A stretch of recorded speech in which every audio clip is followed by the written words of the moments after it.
Hi எல்லாம் எப்படி இருக்கீங்க? இன்னைக்கு வீடியோல என்ன பார்க்க போறோம் அப்படின்னு பார்த்தீங்கன்னா, வீட்ல வந்து உருளைக்கிழங்கு வச்சு ஒரு குருமா பண்ணியிருந்தேங்க. ரொம்பவே நல்லா இருந்துச்சு. அத நான் எப்படி பண்ணேன்னு சொல்லி ஃபர்ஸ்ட்டு பார்க்கலாம்.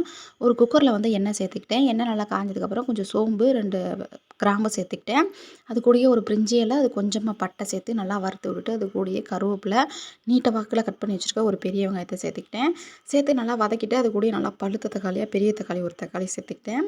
சேர்த்து நல்லா தக்காளி மசிஞ்சதுக்கப்புறம் ஒரு உருளைக்கிழங்கு நல்லா பெரிய உருளைக்கிழங்கு எடுத்து தோல் சீவிட்டு உருளைக்கிழங்கு 1 மட்டும் தான் எடுத்துக்கிட்டேன். அதையும் நல்லா கட் பண்ணி சேர்த்து ஒரு 2 நிமிஷம் வதக்கிட்டு, அது கூடயே தேவையான அளவு உப்பு போட்டுக்கிட்டேன்.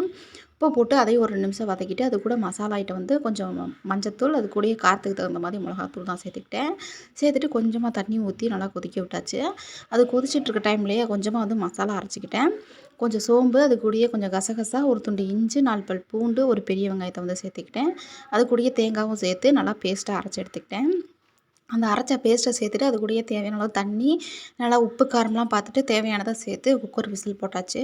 ஒரு விசில் தான் விட்டேன். நீங்கள் வேறு எதுவும் காய் சேர்க்குறீங்க அப்படின்னா ஒரு 2 விசில் 3 விசில் கூட விட்டுக்கோங்க.